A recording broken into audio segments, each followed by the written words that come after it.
Okay.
Yeah. How did it feel watching back and looking back to when you started and where you are now?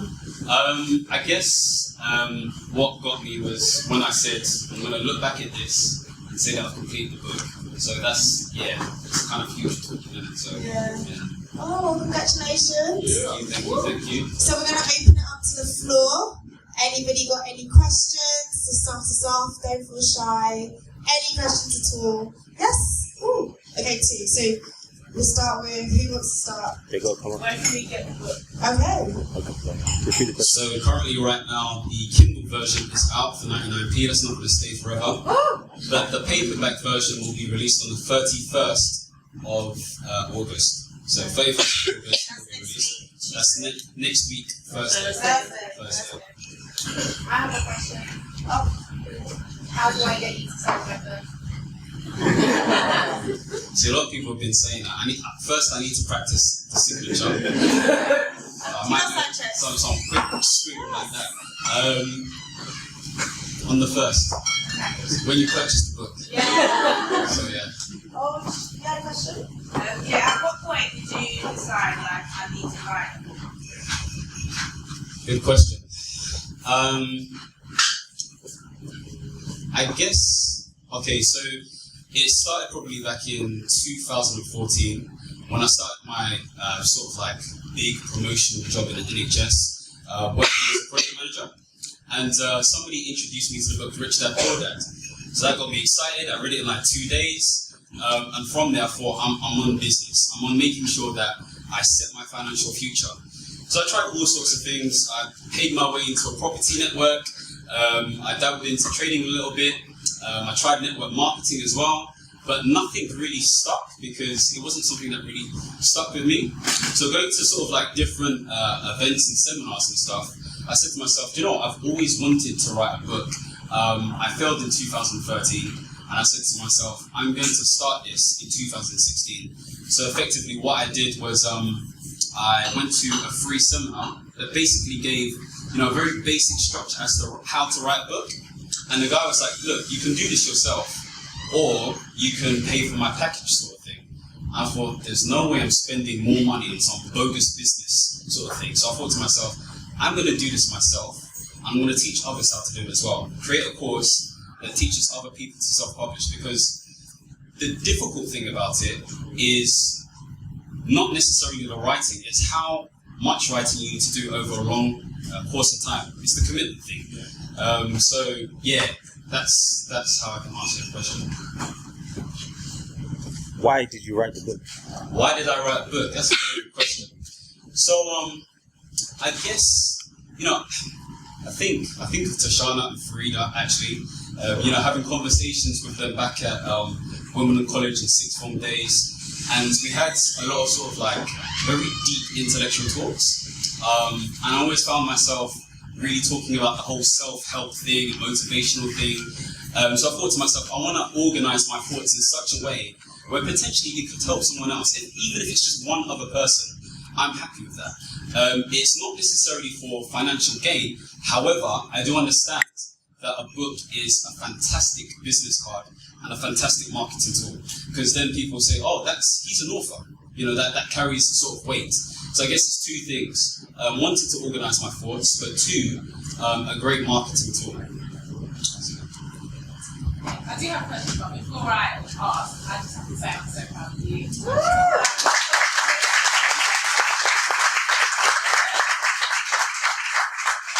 Also, one thing that I have to say is that you have to write this book. Like for me personally, how Michael has helped me in my personal life so much. So I'm so glad that so many other people will get to read this book. So please, all the other nine books, make sure that they come. Thank you. But my question is, what is the biggest lesson you've learned writing? Yeah, that's a very good question. Two main things. The first one is the art of focus. I've always said this, even Stephanie said it to me in 2016, just like, you're doing way too many things, you need to just focus on one thing. For some reason it resonated, and I just said to myself, I'm going to cut out everything. Like, if people saw me, I wasn't at any networking events, I wasn't really going out as much, I was just focused. To the point where I was writing on the bus and the train, because my laptop stopped working. So literally, the majority of my books, not books, was written on my phone and Google Docs for about 5 months. So anyone saying they can't do it, I just don't believe it, because I was able to do it without a laptop. So focus is the first thing. The second thing I would say is commitment, as I said before. And it really taught me that, do you know what? Like, the fact that there's all of these people here is based on my commitment. That's it. You guys are living proof that my commitment allowed you guys to be here. So it's not about, it was difficult and all this stuff there. It's just sticking to a course. And I guess the third thing is just having deep faith in God. Like, God will just use you in such a way to fulfill his passion, to fulfill his will in a way that you can't even understand, and you have to trust it. Sometimes I've been reading this book called Psycho-Cybernetics, and he talks about how we have an internal mechanism that just does stuff. As long as you know what your why is, that's enough. You work out the how. So I think using those three sort of principles has sort of carried me through. Sometimes I downplay this. I shouldn't downplay it because I know there's so much more to come. But yeah, I would say it's those three things. So you written a book now? Very good question. So I'm going to write more books because it's proven for the average Joe like myself that one book is not enough if I really want to get myself out there. I'm definitely going to start filming the production of my second book and sort of produce that in an online course to sell. From there, I've already started getting sort of speaking engagements as well. And then it's really just going to be used as a platform to sort of boost my brand. So those are the basic things. So yeah, again, I just want to say really congratulations for writing a book. That's a really big achievement. I feel like for you to just be in a position where you're able to clarify your thoughts, I feel like that's not an easy thing to do. So my question is, how did you develop your storytelling techniques in terms of how you're writing your book and just being able to clarify your ideas? Very good question. So effectively, I guess the other half of writing a book is making sure you have a clear structure. I can't talk about fiction as much, but for non-fiction, you need to have a clear structure. So effectively what I did was I had 10 big main topics I wanted to focus on. So maybe fear, confidence, whatever it is. And then I had 3 subtopics in each topic. And then I sort of phrased those subtopics in a way as if they were a question. So effectively I was writing essays, anywhere between 300 to 1,500 words per subtopic, and that was my book. That's how I was able to organize it so easily. Go ahead. Well done. Thank you, cousin. Thank you. Right. Obviously, you said during the process, there were times where you just couldn't be bothered or things got in the way. Obviously, the main thing that got you through this is what you said, the commitment to it. What is it that kept you coming back to each time? And did you have an accountability system with other people? Or? Very, very good question. So I did have an accountability system. So I used to, not used to, I still do. So I meet or speak on the phone with one person every single week on a Wednesday. And we talk about our goals, we talk about what we've accomplished and what we need to do. And this person basically holds me accountable for not doing what I'm doing. So I had that every single week throughout the whole year. So that's the first thing, that helped me in terms of accountability. The second thing was listening to audiobooks. It's amazing what audiobooks can do for you, do you know what I mean? It really did incept and invoke my mind in such a way that I stopped thinking in this negative way and I only had this positive mindset. It may have even been seen as arrogant, but I didn't care because I had a goal to achieve. And I guess the third thing was, I've come so far, why would I stop? You know, you heard there I stopped for 2 months. And I was annoyed that I stopped for 2 months. But deep down I knew I was going to finish the book. These flies are annoying. But deep down I knew I was going to finish the book. I've got another question actually, sorry. Go ahead. What other skill did writing a book develop that you didn't expect? I think discipline. Seriously, I'm not no millionaire, I'm not the perfect person. Yet. But I think discipline is so key. Because, whether you're a coaching client or a friend or family member, a lot of us like to complain. And I complained a lot, but it was discipline to stick to the cause. And it's almost like if you're from an Afro-Caribbean sort of background, which the majority of you are, it's almost like a stubbornness not to budge. You're gonna do it, sort of thing. And I had that sort of really deep desire to make sure. So it was discipline that I learned, definitely discipline. So this is more of a personal. I'm going to ask this to see what your reflection side of things were. Okay. First question is, have you read the book yourself? And secondly, what were your sentiments, if you have read it, throughout that, and what did you feel the reflections of the process and the end product?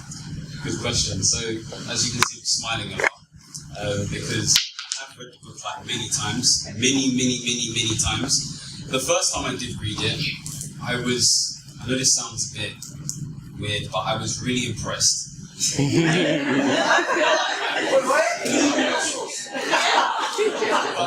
Let me explain. Not necessarily in terms of content, but the fact that I had written the book, I had sort of packaged the book, did the design myself. I know nothing about design at all.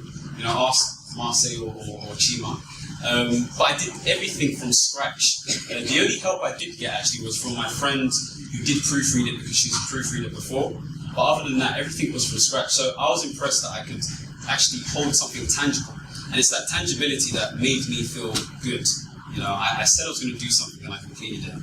And what was the second part of the question? Yeah, your sentiments through it when you were reading, but I guess you just touched on that. Yeah, I guess so, yeah.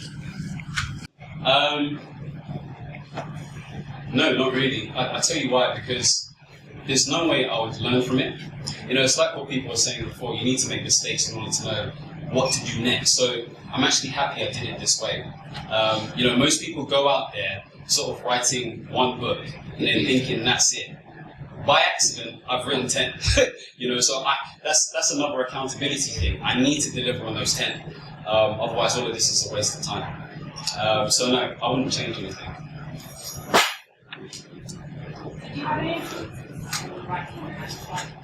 Yes. So there was a guy called, if we're talking about people who've done it before, a lot of my influences are online. So there's a guy called Stefan James who hosts something called Project Life Mastery. I love what he's about in terms of his business model, in terms of what he's done. He's written many sort of books as well. So he's definitely someone I've followed over the years and seen him grow. There's another guy called Tom Lawson Coles. And then I guess my other influences were books. I went for a stage where a lot of people were busy, so I didn't really have time to speak to people. They didn't have time to speak to me. So I listened to a lot of books. So books really did help. That's what I'd say. I'm conscious of time, so we probably have time for just one more question. Let's do two. Happier. I want to know, what was your approach to writing? So how did you write it? And that's such a big question, but did you get up early in the morning to write it? Did you write it on lunch break to write it? So when did you write it? How was your way of getting it done? So I originally started writing after work on my laptop. And then so I started on the 25th of January. Laptop died in March, April. So then it was on the way to work, coming back from work, and just repeating that continuously. That's all I did, literally, nothing else. And Catherine, last question. Is she there? Maybe not. Whilst you was on your way, did you have any experiences where someone told you can't do it, and you think how did you react to that? Not that I can recall, but based on body language, yes. So there were sort of different types of people. There were the first people who were just like, oh my gosh, yes, wow, like, well, I know you're going to do it, sort of thing. Then there was the second person who was like, not really interested, sort of thing, but they're kind of interested. It's almost like when they saw tangibility happening, then they started to talk, oh no, you're right, blah, blah, blah. You know, people start calling you friend and that. You know? And then the last person is the person who wasn't interested at all. But they're watching. What I've realised throughout this whole process is that a lot of people are watching. And you only know that when you bump into them. That's the only way I've been able to realise that. So that's how I can answer that question. So not directly, but through sort of body language and stuff. That's that. Thank you very much.